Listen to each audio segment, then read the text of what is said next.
शुभोदय बच्चों, मैं आपकी हिंदी अध्यापिका भाग्य आपके समक्ष में आई हूँ। तो हम लोगों ने 7वीं कक्षा के पहला पाठ, दूसरा पाठ और तीसरा पाठ पढ़ चुके हैं और अभी हम लोग जाएंगे, चौथे पाठ भी हो चुका है, अब हम लोग जाएंगे 5वें पाठ में। तो 5वें पाठ में पहले हम लोग देखते हैं बेटा यहाँ पे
देखिए बेटा, ये है आसमान गिरा एक कहानी है जिसे आप लोगों ने पहले भी सुना है अपने स्टोरीज में और या देखा होगा अपने पिछले कोई कहानी के पुस्तकों में।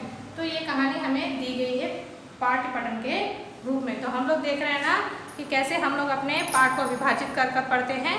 तो अब हम लोग पढ़ेंगे बेटा। तो पहले आएगा आपका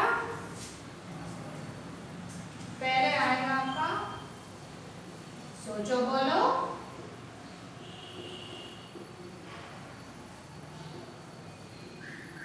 फिर आएगा आपका प्रश्न, फिर पाठ्य पठन, इसके साथ साथ ही मैं पाठ का सार भी बताते जाऊंगी।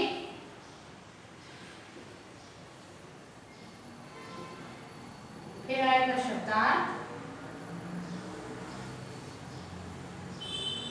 फिर आएगा व्याकरण, इसके साथ साथ ही हम लोग अभ्यास कार्य भी करेंगे।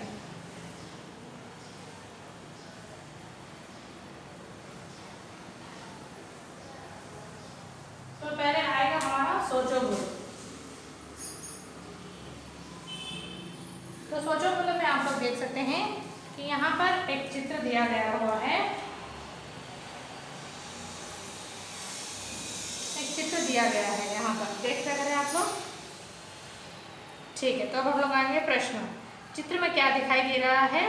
चित्र में पत्थर दिखाई दे रहे हैं, कुआं दिखाई दे रहा है, शेर दिखाई दे रहा है, वो कुएं में पानी है और एक खरगोश है। शेर कुएं में देखकर क्या सोच रहा होगा? शेर ने यह सोचा है कि उसकी तरह ही कुएं के अंदर और एक शेर है। खरगोश शेर से क्या कह रहा होगा? खरगोश ने कहा कि इस कुएं के अंदर और एक आपकी तरह ही बलवान, आपसे भी बलवान एक शेर रहता है। तो ये हो गया है सोचो बोलो और ये प्रश्न। तो अब आएंगे पाठ्य पठन। तो एक कहानी है कि ये वाला जो आपको सोचो बोलो में ये कहानी दी गई है, ये कहानी ऐसी है बेटा जिससे आप लोगों ने पहले पढ़ा होगा कि एक जंगल में एक शेर रहता था जो बहुत ही बलवान था। तो वो क्या करता था, पूरे जो कमज़ोर जानवर रहते थे उनकी हत्या कर कर उन्हें खा लेता था। तो पूरे जंगल के वासियों ने एक सभा बनाई और उन्होंने सोचा कि हर बार ऐसा होने से सभी जानवर मरते जा रहे हैं, तो क्यों ना हम लोग ऐसा एक समाधान लाए इस समस्या का। तो उन्होंने क्या कहा, उन्होंने क्या किया, शेर को बुलाकर शेर के पास गया और बोलने लगे, शेर महाराज आप जंगल के राजा हैं, आपके लिए हम लोग एक खाना यानी एक पशु को रोज भेजेंगे, यानी एक जानवर को आपके पास रोज भेजेंगे। आपको परेशानी नहीं होगी, आप बाहर आएंगे, इधर उधर दौड़ना पड़ेगा शिकार के लिए, घूमना पड़ेगा, आपको बहुत मेहनत करनी पड़ेगी शिकार के लिए। और उससे क्या हो रहा है, आप लोग आपका पेट तो सिर्फ एक ही शिकार से भरता है, यानी एक ही पशु पूरा भी नहीं भरता, यानी आधा भी भरता, लेकिन एक ही जानवर काफ़ी होता है। लेकिन आपके शिकार में 2-3 जानवर जो हो रहे हैं वो घायल हो जा रहे हैं, तो हमें तकलीफ हो रही है, यानी 2 से 3 या 4 जानवर मरते जा रहे हैं आपके शिकार के समय। तो आप वो तकलीफ मत उठाइए, हम लोग हर रोज़ आपके पास एक जानवर को भेजेंगे आपकी भूख मिटाने के लिए। तो हर रोज़ ऐसे ही होता रहा। तो एक दिन एक खरगोश की बारी आई। उसे राजा के पास जाना था उनका शिकार बनकर। तो उस दिन खरगोश थोड़ी देरी से पहुंचा। तो शेर को बहुत ही गुस्सा आया। शेर ने कहा, तुम क्यों देर से आए हो? मैं तुम्हारे पूरे जो पशु पक्षी जंगल में हैं उन सबको नष्ट करूंगा, उन सबको मार डालूंगा। तो खरगोश ने डरते हुए कहा, नहीं महाराज, आप तो महाराज हैं, मैं आप ही के पास निकलने के लिए अपने जंगल से ही अपने घर से निकला था। तो रास्ते में मुझे कुएं के पास एक और शेर मिल गया। तो उसने कहा कि मुझे खा लेगा वो। तो वो आपसे भी बलवान है और आपसे भी बुद्धिमान है। तो उसने कहा कि वो मुझे खा लेगा, लेकिन मैंने कहा, उनसे विनती की, महाराज मुझे दूसरे शेर के पास जाना है, मैं उनका शिकार हूँ, मैं उन्हें बोल कर आता हूँ। ऐसा कहकर मैं वहाँ से चला आया। तो शेर को गुस्सा आया कि उसकी ही तरह कोई और दूसरा शेर जंगल में है जो राज कर रहा है। उसे गुस्सा आया और उसने खरगोश से कहा कि मुझे ले चलो वहाँ पर। तो खरगोश उसे उस शेर को एक कुएं के पास ले गया। तो कुएं के उसने कहा, कहाँ है शेर? तो खरगोश ने बताया कि ये अंदर है, इस कुएं के अंदर वो शेर है। तो जैसे ही शेर ने दहाड़ कर अपना मुंह अंदर देखा तो उसमें क्या था, उस पानी में उसका प्रतिबिंब दिखने लगा, यानी उसका इमेज दिखने लगा। और जैसे इसने दहाड़ा उसमें से भी आवाज़ आई और इसने कहा कि कौन हो तो उसमें से भी उल्टी आवाज़ आई। यानी जब हम लोग अपना चेहरा देखते हुए आईने में देखते हैं, अगर कुछ भी पूछे हैं तो उल्टा जवाब आता है और हमें अपने प्रश्न का उत्तर, यानी हम अपने आप को ही देख सकते हैं। लेकिन ये शेर उतना बुद्धिमान नहीं था। तो उसने क्या किया, उसने सोचा कि इस कुएं में दूसरा शेर है। ऐसा सोचकर वो दहाड़ने लगा और उसने उस शेर को मारने के लिए वो कुएं में कूद गया। तो कुएं में कूदने से उसकी मौत हो गई। तो उस छोटे से खरगोश ने अपनी बुद्धिमानी से इस शेर से पूरे जंगल के वासियों की रक्षा की। तो ये है इस कहानी का सार। अब हम लोग अपने पाठ में जाएंगे। एक खरगोश था, वहाँ पेड़ के नीचे सो रहा था। अचानक जोर की आवाज़ हुई, धम। खरगोश उठ बैठा। वह बोला, अरे क्या गिरा? खरगोश ने इधर उधर देखा, उसे कुछ दिखाई नहीं दिया। उसे लगा आसमान गिर रहा है। खरगोश डर गया और भागने लगा। तो क्या हुआ, एक खरगोश था, खरगोश यानी रैबिट, तो वह एक पेड़ के नीचे सो रहा था। अचानक से क्या हुआ, अचानक से जोर की आवाज़ हुई। कैसे आवाज़ हुई? धम। यानी कोई चीज़ जब ऊपर से नीचे धरती पर गिरती है तो कैसे आवाज़ होती है? धम। तो खरगोश क्या हुआ, उठ बैठ गया। तो हम लोग भी अब कहीं पर सो रहे होते हैं या बैठे हुए होते हैं, कुछ चीज़ ऊपर से गिरती है तो धम की आवाज़ आती है, तो हम लोग भी उठकर बैठ जाते हैं या खड़े हो जाते हैं। तो वहाँ बोला, अरे क्या गिरा? तो खरगोश ने इधर उधर देखा, लेकिन उसे कुछ भी दिखाई नहीं दिया। तो उसे लगा कि आसमान गिर रहा है ऊपर से, और वह डर कर भागने लगा वहाँ से। भागते भागते उसे एक लोमड़ी मिली। उसने पूछा, खरगोश भाई कहाँ जा रहे हो, जरा सुनो तो क्या हुआ, खरगोश को भागते भागते एक लोमड़ी मिल गई रास्ते में। तो उस लोमड़ी ने पूछा कि खरगोश भाई कहाँ जा रहे हो, जरा सुनो तो खरगोश भागते भागते बोला, आसमान गिर रहा है, भागो भागो जल्दी भागो।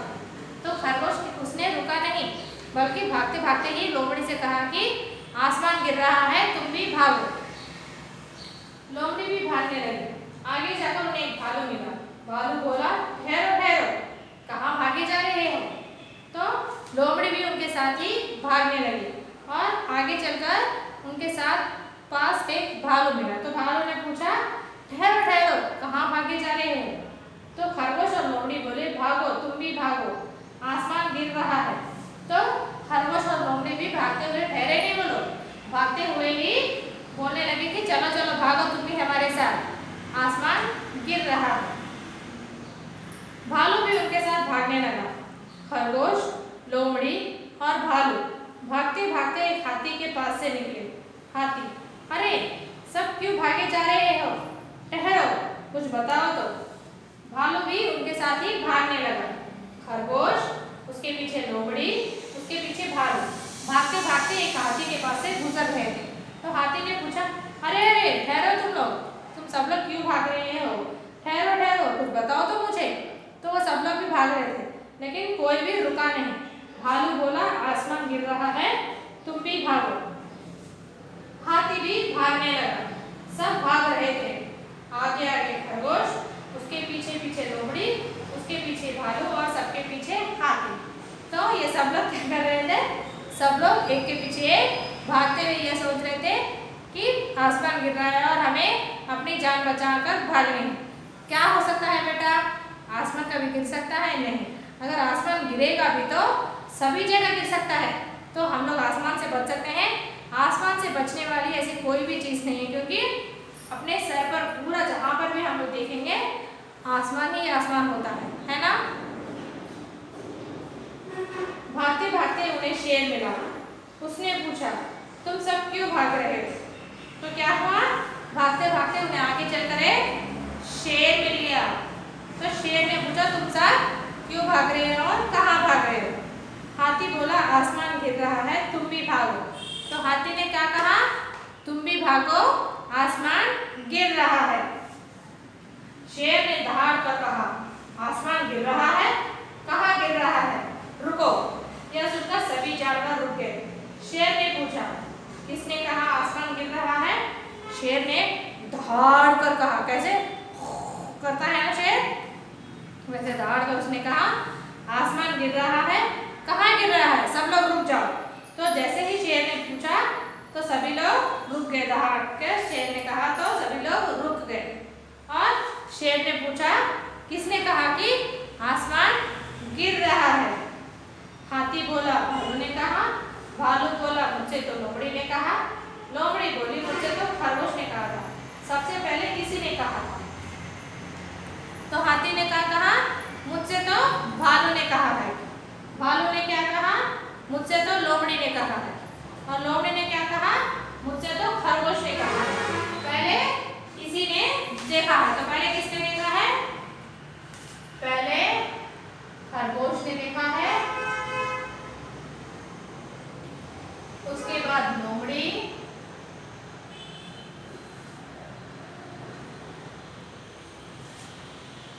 उसके बाद भालू,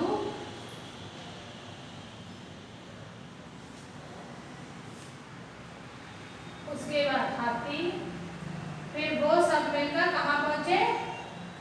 शेर के पास, है ना? शेर के पास। तो खरगोश चुप रहा। तो सब लोगों ने कहा ना, शेर ने हाथी से पूछा किसने कहा? हाथी ने कहा कि मुझसे भालू ने कहा। भालू ने कहा कि मुझसे तो लोमड़ी ने कहा। तो लोमड़ी ने कहा कि मुझसे तो खरगोश ने कहा है ये बात कि आसमान गिर रहा है। पहले किसी ने देखा है और इसी ने सबसे पहले कहा। खरगोश चुप रहा। शेर बोला खरगोश कहाँ गिर रहा है आसमान? तो खरगोश ने शेर के सामने कुछ भी आवाज नहीं किया, बल्कि बस सिर्फ चुपचाप ठहरा था। तो शेर गुस्सा होकर बोला खरगोश कहाँ गिर रहा है आसमान? तो खरगोश ने कहा मैं तो पेड़ के नीचे सो रहा था, वहीं धम से आसमान गिरा। तो खरगोश ने कहा कि मैं तो पेड़ के नीचे सो रहा था, वहीं पर धम कर आवाज आया, वहीं पर आसमान गिरा है। शेर ने कहा चलो चलकर देखें। तो शेर ने कहा कि चलो सब लोग मिलकर जाकर वहां पर देखेंगे। वे सब उस पेड़ के नीचे गए। सबने पेड़ के नीचे देखा, वहां एक बड़ा सा फल गिरा पड़ा था। तभी वैसे ही एक और फल गिरा, धम। खरगोश चौंक गया। तो सभी लोग उस पेड़ के नीचे गए, यानी जहां पर धम कर आवाज आई थी। तो सबने उस पेड़ के नीचे देखा, वहां पर कुछ नहीं था, बल्कि एक बड़ा सा फल गिरा हुआ था। तो तभी वैसे ही एक और फल गिरा और धम की आवाज आई। खरगोश क्या हुआ? खरगोश शॉक गया, यानी आश्चर्य हो गया, यानी शॉक हो गया। शेर बोला तो यही तुम्हारा आसमान था, लो फिर आसमान गिरा, भागो। और सभी हंसने लगे। तो शेर बोला तो यही तुम्हारा आसमान है, तो फिर से आसमान गिरा, तो सभी लोग भागने लगे, चलो भागो भागो। तो इस बात पर सभी लोग हंसने लगे। तो ये हमारा पाठ्य पठन और पाठ का सार है। और इस पाठ का सार यह है कि खरगोश ने जब सो रहा था उसने क्या देखा? उसने देखा कि एक फल पेड़ से नीचे गिरा है, लेकिन उसने इधर उधर देखा, उसे कुछ नहीं दिखाई दिया। उसने सोचा कि ऊपर से आसमान गिर रहा है और वो भागने लगा। भागते भागते उसे लोमड़ी मिली। लोमड़ी को बताया कि आसमान गिर रहा है। खरगोश लोमड़ी भागने लगे। उन्हें भालू मिला। उन्हें भालू को भी कहा कि आसमान गिर रहा है, चलो भागो। खरगोश लोमड़ी और भालू भागते भागते हाथी के पास से गुजरे। उन्होंने कहा कि आसमान गिर रहा है हाथी, तुम भी भागो। तो ये सभी चार लोग खरगोश, लोमड़ी, भालू और हाथी शेर के पास से गुजर रहे थे। शेर ने दहाड़ कर पूछा कि तुम लोग कहाँ भागे जा रहे हो? तो हाथी ने कहा कि आसमान गिर रहा है, तुम भी भागो। तो हाथी से पूछने पर हाथी ने कहा मुझसे भालू ने कहा, भालू ने कहा कि मुझसे तो लोमड़ी ने कहा, और लोमड़ी ने कहा कि मुझसे तो खरगोश ने कहा है, और खरगोश ही ने पहले उसे देखा है। तो शेर ने पूछा कि कहाँ पर आसमान गिर रहा है, चलो मुझे दिखाओ। तो खरगोश एक पेड़ के पास लेकर गया जहाँ पर वहाँ सो रहा था। सब लोगों के देखने पर वहाँ कुछ भी नहीं मिला, सिर्फ एक फल गिरा हुआ था। तो दूसरे वक्त तभी थोड़ी देर के बाद में वैसे ही एक फल गिरा और आवाज आई धम। तो सभी लोग ने सोचा कि क्या हो रहा है। तो खरगोश चौंक गया। तभी शेर ने कहा कि ये फल गिर रहा है, ये आसमान नहीं है, सिर्फ फल है। तो उसने खरगोश से फिर कहा चलो चलो आसमान गिर रहा है, फिर से भागो। तो सभी लोग भागने लगे। तो ये सिर्फ एक हास्य पठन की कहानी है बेटा, जिसे हम लोगों ने अभी पढ़ा है, यानी हास्य व्यंजन है, यानी बुद्धिमत्ता की कहानी है। तो ये एक कहानी है जिसे हम लोगों ने अभी पढ़ा है। सोचो बोलो, प्रश्न, पाठ्य पठन और ये है पाठ का सार। तो ये चार हमारे हो चुके हैं, यानी हमें हमेशा बुद्धि से काम लेनी चाहिए, ना कि जल्दबाजी में। हमें ठहरना चाहिए और सोचना चाहिए कि क्या हो रहा है, यानी जल्दबाजी में गलत अफवाहें नहीं फैलानी चाहिए। हमें ठहर कर सोचना चाहिए कि असलियत क्या है, क्या हो सकता है उसका कारण, या नहीं कि सिर्फ भागते भागते जल्दबाजी में दूसरों को तकलीफ पहुंचाए। ये ऐसे करने गलत बात है। तो हमें हमेशा अपनी बुद्धिमानी से काम करनी चाहिए और दूसरों के बारे में भी सोचना चाहिए, और दूसरों को हमेशा सही बात बतानी चाहिए और सही रास्ता दिखानी चाहिए। उन्हें गलत रास्ते पे दिखाना नहीं चाहिए, गलत रास्ता नहीं दिखाना चाहिए। उन्हें हमेशा यह बताना है कि सही रास्ता क्या है, सही रास्ता क्या है, उन्हें हमेशा ये बात बतानी चाहिए। हमेशा आगे बढ़ते समय सही और गलत का अंतर देखना चाहिए, क्योंकि हमारे लिए जो सही है वो दूसरों के लिए गलत साबित हो सकता है। तो इसलिए हर एक विषय को, हर एक बात को सोचना चाहिए कि सही हो सकता है या गलत। तो हमेशा जो भी बात या काम हम लोग करते हैं उसमें हमेशा सही को ही देखना चाहिए, यानी सही देखना चाहिए, गलत को नहीं। यानी जो कुछ भी अच्छी बात है या अच्छी बातें हैं उसे देखने चाहिए, और दूसरे लोगों को भी वही अच्छी बातें बताना चाहिए, ना कि बुरी बात बताकर उन्हें बुरे राह पर लेकर जाना चाहिए। तो यहाँ पर क्या हुआ था, यहाँ पर खरगोश ने लोमड़ी से कहा, लोमड़ी ने भालू से कहा, भालू ने हाथी से कहा, इन सब ने मिलकर शेर से कहा, लेकिन शेर ने धार कर सबको रुकवाया और उन्हें बताया, और उस आसमान गिरा जो हमारी कहानी है उसका सार बताया कि आसमान नहीं गिरा है। वहाँ पर जो है सो एक पेड़ के नीचे वो फल गिरा है जहाँ पर खरगोश सोया हुआ था, है ना, खरगोश सोया हुआ था। लेकिन वो खरगोश की गलती थी जो उसने गलत समझा, जो फल धम से गिरा है उसने वो फल को नहीं देखा, बल्कि सिर्फ वो समझा है कि धम की आवाज़ हुई है, इसके कारण आसमान गिरा है। आसमान कभी गिर सकता है? नहीं। अगर आसमान गिरेगा तो भी हर एक जगह आसमान ही रहता है। तो अगर आप लोग देखेंगे तो ये छत के ऊपर भी आसमान है ना, तो आसमान गिरेगा तो ये छत हम पर भी गिरेगा ना, है ना। तो हम लोग कहीं पर भी आसमान से नहीं बच सकते। तो अगर ये सभी जानवर भागते भागते हुए भी कहाँ जाएंगे, आसमान के नीचे ही रहेंगे ना। तो हमें हमेशा अपनी बुद्धि से सोचने चाहिए और अपने किए हुए कार्य को दूसरों को नुकसान नहीं पहुंचाना चाहिए, है ना।